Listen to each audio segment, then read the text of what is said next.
Salam la team, j'espère que vous allez bien. Victoire 1-0 de l'Algérie face au Mali ce 6 juin 2021, deuxième match amicaux. Donc on égale officiellement le record de la Côte d'Ivoire, 26 matchs sans défaite. Bravo, on peut s'applaudir parce que franchement c'était pas facile. Donc petit débrief à chaud du match. J'ai vu que certains préféraient les vidéos courtes, j'ai un peu demandé ce que vous préfériez. Certains préfèrent les vidéos courtes, d'autres longues. Donc on va faire un petit débrief à chaud pour parler brièvement du match. Ça va durer entre 5 et 10 minutes et on fera une vidéo plus longue qui durera un peu plus de 15 minutes je pense. Donc bref, c'est parti. Donc victoire de l'Algérie face au Mali 1-0. Il y a énormément de choses à dire sur cette rencontre. Beaucoup de choses, beaucoup d'enseignements, etc. qu'on verra dans l'analyse à chaud. Mais pour parler brièvement, on va revenir sur la composition d'équipe. Donc Belmadi a décidé d'aligner un 4-3-3 avec plus ou moins ce que j'avais dit. Plus ou moins ce que j'avais dit dans la vidéo précédente. Il a essayé de faire ça. Et il a bien placé, comme je l'avais dit il y a 3-4 jours sur une vidéo, la paire en relayeur Zerouki Boudaoui. Très très bon choix de Belmadi. Excellent choix de Belmadi parce que ça n'a pas donné satisfaction. Ça n'a pas donné satisfaction. Les amicaux, ils servent à ça. Ils servent justement à savoir est-ce qu'un joueur il est capable de jouer dans un autre registre. Par exemple, Fegouli, à la base, c'était un ailier droit. Il l'a placé en relayeur. On savait qu'il avait les capacités d'être en relayeur, etc.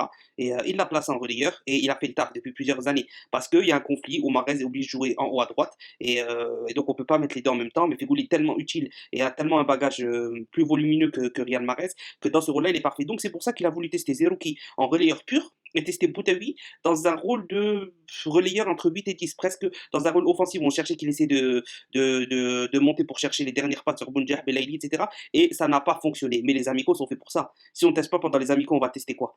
On va tester quand? Et ça me rappelle justement aussi les gens qui te disent à chaque fois non, mais Belmadi va jamais faire ça, tu connais rien en foot, etc. etc. Ce qu'on appelle des footix qui savent mieux que Belmadi, hein, ce que Belmadi a fait. Tu as des gens qui te disent toute la journée qu'il ne faut pas faire ci, il ne faut pas faire ça. Et tu vois que des grands coachs le font, des coachs qui ont gagné des cannes le font. Donc c'est qu'on ne dit pas de la merde et c'est très très bien comme ça. Donc bref, avec ce dispositif-là, on a vu qu'en première mi-temps, déjà, le match s'est joué en deux mi-temps, hein. Il y a un premier visage et un deuxième visage. Donc Boudaoui et Guedjoura et Zerouki, ça n'a pas donné satisfaction du tout ce milieu. Et c'est ce que Belmadi a voulu voir officiellement. C'est-à-dire que si on a Fegouli blessé, on le remplace par qui? Est-ce que Boudaoui peut avoir ce volume que Fegouli a? La réponse est non. Est-ce qu'il peut apporter offensivement comme lui? La réponse est non. Est-ce que Zerouki peut être placé en tant que relais dans un milieu à 3 avec un profil en relieur assez similaire, comme un Boudaoui, comme je sais pas qui par exemple, mais dans un profil assez similaire, on n'a pas trop d'exemples actuellement des titulaires, mais dans un profil assez similaire. La réponse est non. On s'entend, ça ne fonctionnera pas. C'est pour ça qu'ensuite en deuxième mi-temps, et c'est pour ça qu'en première, aucun, ni Bounjer, ni Belaïli n'a été quasi trouvé parce que les milieux n'ont pas fait leur travail.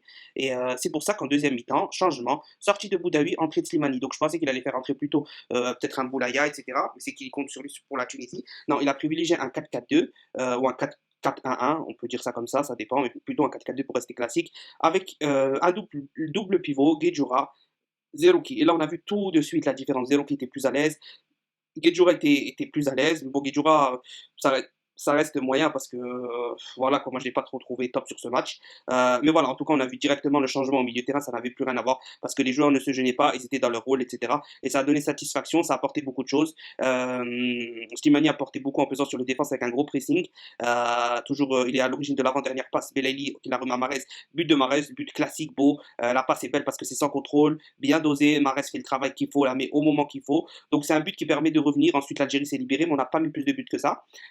Donc voilà, c'est un enseignement mitigé. C'est un enseignement. On va avoir beaucoup de choses à tirer de ce match-là. Après, voilà, franchement, c'est mitigé sur le match en lui-même, mais c'est très riche en enseignements et c'est très très profitable. Je pense que c'est Belmadi, il a fait ce qu'il fallait en testant ces joueurs-là. Ensuite, il a rentré Belkibla qui avait donné satisfaction en double pivot avec Feghouli pour voir s'il s'entendait aussi bien avec Zerouki. Parfait, c'était aussi très très bien en termes de milieu de terrain pur, dans leur rôle qu'on leur demande d'être, etc. Il manquait juste pour moi un vrai 10 devant. Ensuite, tout s'est libéré. Ounas, l'entrée d'Ounas, il était blessé, mais il a montré en 5 minutes de très très belles choses. Farhat, pas vu grand chose. Ben Rahma, très vif en fin de match, mais on n'a pas vu grand chose. Voilà, moi ce que je note, c'est que Zefan, Manji et Ben Sebaini ont joué totalement le rôle, mais qu'on a vu Ben Lamri un peu dépassé, comparé en tout cas d'habitude, même s'il s'est repris un peu en seconde période. Mais c'est vrai que moi j'ai trouvé un peu dépassé, un peu battu dans certains duels dans les airs qui ne prenait pas son rôle. Voilà, petite interrogation sur Ben Lamri au niveau de la défense centrale. Donc voilà, c'était tous les gars pour cette vidéo assez courte. On se retrouve pour la vidéo l'analyse vraiment plus complète avec les notes des joueurs. On va revenir en détail sur les choses, etc. D'ici à peu près, allez, quelle heure? Il va être minuit et demi quand la vidéo là va être postée, vers 1h30. Donc pour ceux qui vont se coucher, ils la verront demain matin. Pour les couches tard, ils la verront un peu plus tard.